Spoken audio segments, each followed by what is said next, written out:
I always thought the worst pain a parent could feel was losing a child. I was wrong. The worst pain is realizing your child chose to lose you. I found that out the day I called my daughter to ask what time the wedding dinner was, and she laughed, a cold, brittle sound I barely recognized. "Oh, Dad, we had it a week before. Didn't anyone tell you?"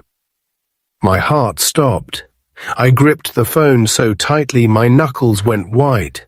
I'd spent months waiting for this day, picturing myself walking her down the aisle, raising a toast, watching her start a new life. Instead, I was standing in my empty kitchen, listening to my only child tell me I'd already missed the most important moment of her life, and she hadn't even bothered to invite me. If you've ever felt the sting of being left out by your own family, or if you know the ache of being forgotten by the people you love most, please subscribe, like, and share your story in the comments. Your support means more than you know, and you might help someone else who's living through the same heartbreak. I tried to keep my voice steady, but it cracked anyway. You had the wedding dinner without me. There was a pause, then a sigh. Dad, it was just easier this way. You know how things have been between us. I didn't want any drama. I stared at the faded photograph of her on my fridge, her first day of school, missing front teeth, eyes shining with trust. Now her voice was distant, almost bored. Besides, Mark's family wanted something small. We just did it last week. It was nice. Nice, as if I were a neighbor, not her father. As if decades of bedtime stories, scraped knees and late-night talks could be erased with a single casual sentence. I hung up before she could say anything else. My hands shook as I set the phone down. The silence in the house was deafening. I walked from room to room, every corner filled with memories, her laugh, to echoing down the hallway, the smell of her favorite cookies baking in the oven, the sound of her feet running up the stairs. All of it felt like a cruel joke now. A life I'd built for someone who no longer wanted me in it. That night, I couldn't sleep. I lay awake, staring at the ceiling, replaying every conversation we'd had over the past year. The distance had started small. A missed call here, a short reply there. But I'd never imagined it would end like this. I thought about the last time we'd spoken in person, the argument about her fiancé, the way she'd looked at me like I was a stranger. I'd told myself it was just a phase, that she'd come around. I was wrong. The next morning, I drove past the church where I'd always imagined her wedding would be. The parking lot was empty, the doors locked. I sat in my car, gripping the steering wheel, fighting the urge to scream. I thought about calling her again, begging for an explanation, but pride held me back. I'd already been humiliated once. I wasn't going to give her the satisfaction of hearing me beg. Instead, I went home and started packing up the box of wedding gifts I'd spent months collecting. Family heirlooms, a quilt her grandmother had made, a set of silver candlesticks I'd saved for her since she was a child. I wrapped each item carefully, my hands trembling with anger and grief. When the box was full, I taped it shut and set it by the door. I didn't know what I was going to do with it, but I knew one thing: I wasn't going to let her take anything else from me. Days passed in a blur. Friends called, asking about the wedding, wanting to see pictures. I lied, telling them it was beautiful, that I was proud. The truth was too humiliating to share. I stopped answering the phone, stopped checking my email. I went through the motions of daily life, but everything felt hollow. The world had moved on, and I was stuck in a loop of regret and disbelief. Then, a week later, I got a letter in the mail. No return address, just my name written in her handwriting. My hands shook as I opened it. Inside was a single page, covered in neat, careful script. "Dad, I'm sorry you found out this way. I just couldn't handle the stress. Mark's family wanted something private, and I didn't want to fight anymore. I hope you can forgive me. Love, Emily." No explanation, no apology for the years we'd shared, the sacrifices I'd made. Just a request for forgiveness, as if that would erase the pain. I sat at the kitchen table, staring at the letter, rage and sorrow warring inside me. I thought about all the times I'd put her first, all the dreams I'd had for her future. I realized in that moment that I'd spent my whole life giving, hoping it would be enough to keep her close. But love without boundaries isn't love. It's surrender, and I was done surrendering. The days after Emily's letter felt like living in a fog. I went through the motions, coffee in the morning, a walk around the block, staring at the television without seeing a thing. Every time the phone rang, my heart leapt, hoping it was her, hoping she'd realized what she'd done. But it was always someone else, someone who didn't know the truth, someone who still thought I was the proud father of the bride. I started avoiding people, ducking out of conversations, making excuses to stay home. The shame was suffocating. I kept thinking about that box of wedding gifts by the door. Each item inside was a piece of our family's history, a symbol of love and trust passed down through generations. I'd imagined Emily unwrapping them on her wedding day, her eyes lighting up with gratitude. Now the thought of her even touching those things made my skin crawl. I couldn't bear the idea of her taking another piece of me, not after what she'd done. One afternoon, I got a call from my sister, Linda. She'd heard about the wedding from a friend of a friend. "Why didn't you tell me, Tom?" she asked, her voice tight with concern. I hesitated, the words catching in my throat. "I wasn't invited," I finally admitted. There was a long silence on the other end. "She didn't invite her own father," Linda whispered, disbelief and anger mingling in her tone. "What the hell is wrong with her?" I didn't have an answer. I just sat there, feeling the old wounds split open again. Linda didn't let it go. She called Emily, demanding an explanation. The conversation was short and brutal. Emily told her it was none of her business, that she wanted a drama-free wedding, that I was too difficult, too old-fashioned, too much. Linda called me back, furious. "She's lost her mind, Tom. Don't you dare blame yourself for this. She's the one who should be ashamed."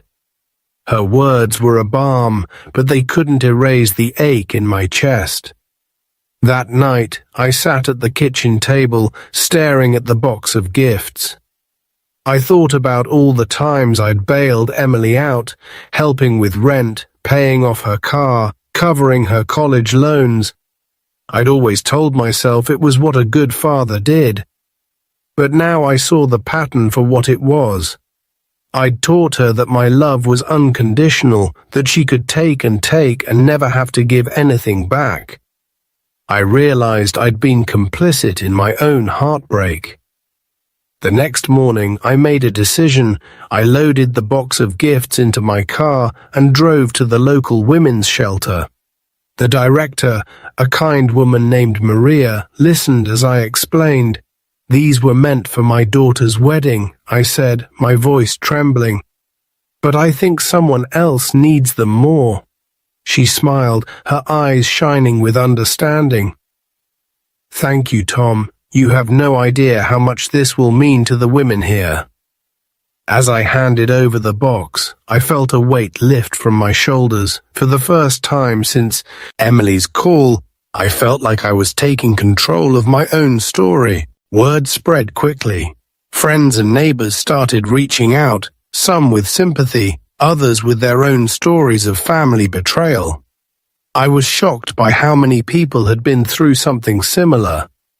Parents cut off by their children, siblings estranged over petty arguments, families torn apart by pride and misunderstanding.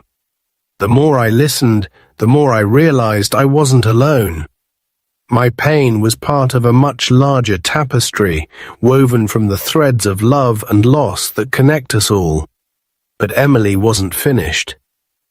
A week after I donated the gifts, I got a message from her. "Dad, did you send the quilt? Mark's mum said she never got it." I stared at the screen, disbelief turning to anger.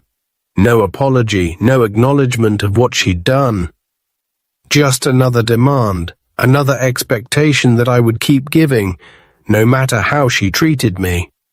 I took a deep breath and replied, "No, Emily. I gave it to someone who needed it."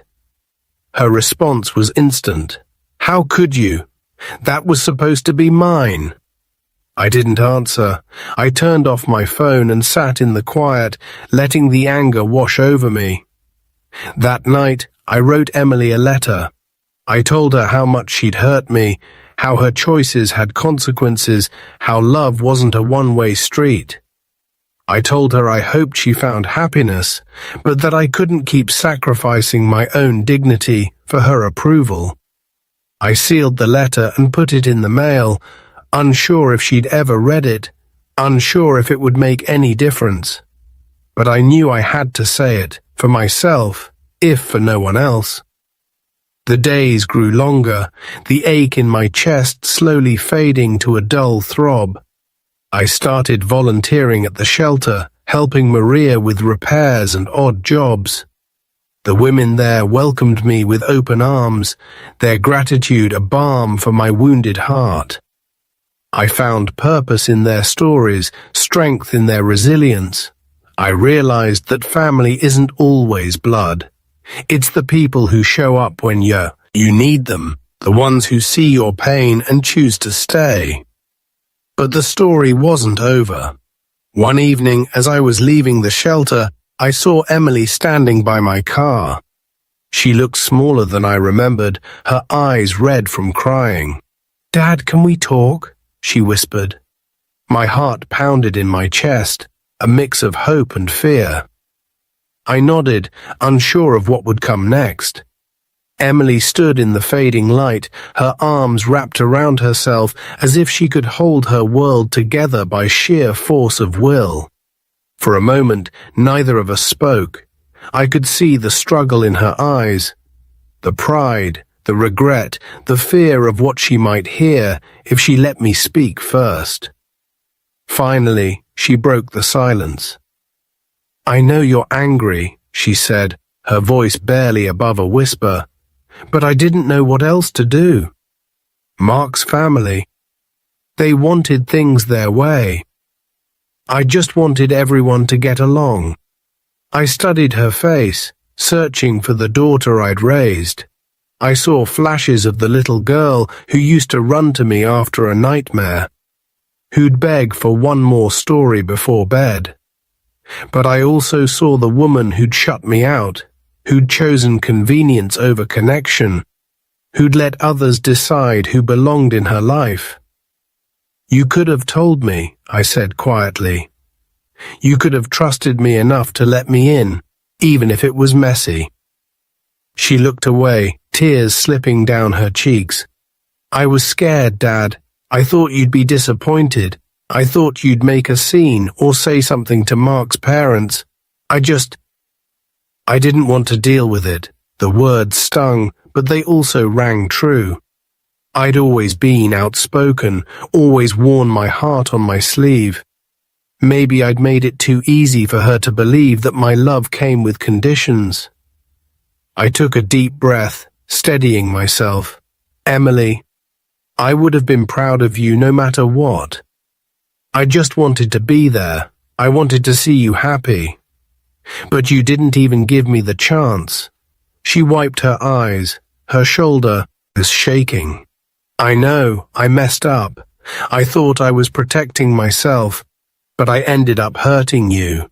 I'm sorry, Dad. I really am. For a long moment, I let the apology hang in the air. I wanted to forgive her, to wrap her in my arms and pretend none of this had happened. But forgiveness isn't forgetting, and love isn't blind. I appreciate you saying that, I said finally, but things can't go back to the way they were. Trust takes time to rebuild. You have to want me in your life, not just expect me to show up when it's convenient. She nodded, her face crumpling. I do want you, Dad. I don't know how to fix this. I thought about all the years I'd spent trying to fix things for her. Patching up scraped knees, smoothing over arguments, paying bills she couldn't handle. Maybe it was time to let her figure it out on her own. You start by being honest, I said. You start by showing up, even when it's hard. We stood there in the parking lot, the silence between us heavy but not hopeless. She reached out, hesitated, then took my hand. Will you come over for dinner, just you and me? No Mark, no drama. I want to talk, really talk. I hesitated, the old ache in my chest flaring up, but I saw the sincerity in her eyes, the vulnerability she'd hidden for so long. All right, I said, but this time I want to know when dinner is. She laughed, a real laugh, not the brittle sound from the phone. For the first time in months, I felt a flicker of hope. Maybe this was the beginning of something new, something honest. Maybe we could build a relationship on truth, not obligation. That night, I sat at home, replaying the conversation in my mind. I thought about the letter I'd sent, the gifts I'd given away, the boundaries I'd finally set. I realized that loving someone doesn't mean letting them walk all over you. It means standing up for yourself even when it hurts. It means demanding respect, not just affection. The next day, I went to Emily's apartment. She'd cooked my favorite meal, meatloaf and mashed potatoes, just like her mother used to make. We sat at the table, talking about everything and nothing. She told me about her fears, her regrets, her hopes for the future. I listened, really listened, for the first time in a long time. I told her about the shelter, about the women I'd met, about the strength I'd found in helping others. We laughed, we cried, we remembered what it felt like to be a family. But I didn't let my guard down completely. I knew trust would take time. I knew there would be setbacks, moments when the old wounds reopened. But I also knew I was stronger now, more sure of who I was and what I deserved. I wasn't just Emily's father. I was my own person, with my own needs, my own boundaries, my own story. As I left her apartment that night, she hugged me tight. Thank you, Dad, for giving me another chance. I hugged her back, feeling the weight of the past begin to lift. Just don't waste it, I said softly. Second chances are hard to come by. Driving home, I felt a sense of peace I hadn't known in months. The pain was still there, but it was tempered by hope. I realized that sometimes the hardest thing you can do is let go of the story you thought you were living and start writing a new one. The weeks that followed were a strange mix of old wounds and new beginnings. Emily and I started meeting for dinner every Sunday, just the two of us. At first, the conversations were awkward, full of careful silences and words left unsaid. But slowly, the walls began to come down. She told me about her struggles with Mark's family, how their expectations had suffocated her, how she'd felt trapped between loyalty to them and love for me. I listened, sometimes with anger, sometimes with understanding, always with the ache of a father who'd nearly lost his child for good. One evening, as we sat on her small balcony watching the city lights flicker, Emily turned to me, her eyes shining with tears. "Dad, I know I can't undo what I did. I know I hurt you, but I want you to know. I'm proud to be your daughter. I just wish I'd realized it sooner." The words hit me harder than I expected. For so long, I'd carried the weight of rejection, convinced I'd failed as a father. Now, hearing her say those words, I felt something inside me finally begin to heal. But healing isn't a straight line. There were setbacks, old arguments resurfacing, moments when the pain of the past threatened to pull us under. Sometimes I'd catch myself waiting for the next disappointment, the next cold shoulder, the next reminder that love can be fragile. But each time Emily showed up. She called when she said she would. She invited me to her new home, introduced me to her friends, even asked for my advice on things that mattered. Slowly, trust began to grow again, watered by honesty and the hard work of forgiveness. Meanwhile, my own life was changing in ways I hadn't expected. Volunteering at the shelter became more than just a distraction. It became a calling. I found purpose in helping others rebuild their lives, in listening to stories of loss and resilience that mirrored my own. The women there taught me that family isn't always about blood, but about the people who stand by you when the world turns cold. I realized I'd spent too long measuring my worth by someone else's approval. Now I was learning to value myself for who I was, not just for what I could give. One Sunday, as Emily and I finished dinner, she handed me a small envelope. "I know it's not much," she said, her voice trembling, "but I wanted you to have this." Inside was a handwritten note. "Thank you for never giving up on me. I love you, Dad." Tucked behind the note was a photograph, Emily as a little girl sitting on my shoulders, both of us laughing under a summer sky. I stared at the picture, tears blurring my vision. For the first time in a long time, I felt whole. That night, I sat at my kitchen table, the note and photo in front of me, and thought about everything that had happened. I realized that forgiveness isn't about forgetting the pain or pretending the betrayal never happened. It's about choosing to move forward, to build something new from the ashes of what was lost. It's about setting boundaries, demanding respect, and loving yourself enough to walk away from those who refuse to honor your worth. I also realized that my story wasn't unique. There are thousands of parents out there, quietly nursing wounds inflicted by the people they love most. There are children who don't know how to say "I'm sorry" and parents who don't know how to let go. But there is hope. Even in the darkest moments, there is a way back, if both sides are willing to do the work. If you're listening to this and you've ever felt the sting of betrayal, the ache of being left out, or the pain of loving someone who doesn't always love you back, know that you are not alone. Your story matters. Your pain is real, and your future is still yours to shape. Thank you for listening to my story. If it touched you, please like, subscribe, and share your own experience in the comments. Let's build a community where no one has to face heartbreak alone, and where every act of self-respect is celebrated. To hear more stories of justice, boundaries, and second chances, click on the next video. And remember, sometimes the greatest act of love is learning to love yourself enough to demand the respect you deserve. Sometimes, late at night, I find myself replaying those first moments after Emily's call. The shock, the emptiness, the way the world seemed to tilt on its axis.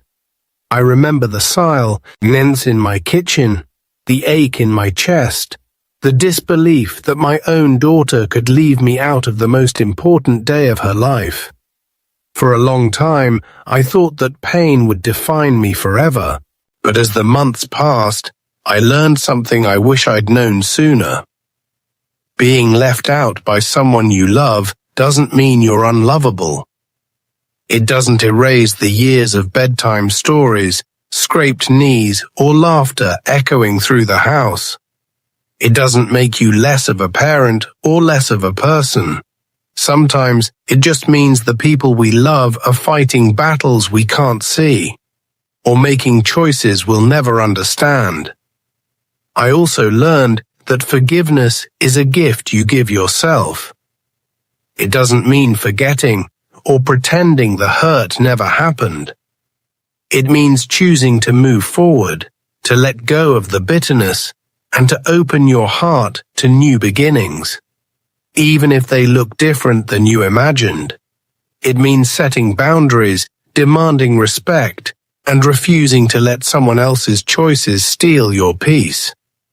If you're listening to this and you've ever felt the sting of being left out, the ache of family betrayal, or the loneliness of loving someone who doesn't always love you back, I want you to know, you are not alone.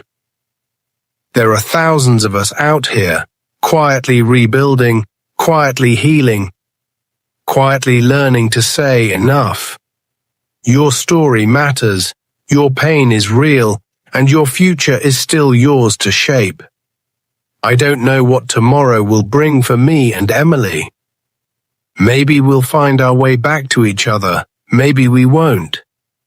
But I do know this, I am stronger than I ever thought possible. I am worthy of love, respect, and kindness, not just from others, but from myself. So if you're standing at the edge of your own heartbreak, wondering if you have the strength to keep going, let my story be your answer. You do, you can, and you must. Because sometimes the greatest act of love is learning to love yourself enough to walk away from those who refuse to honor your worth. Thank you for listening. If this story touched your heart, please like, subscribe, and share your own experience in the comments. Let's build a community where no one has to face heartbreak alone, and where every act of self-respect is celebrated. And remember, sometimes the most powerful revenge is simply living well on your own terms.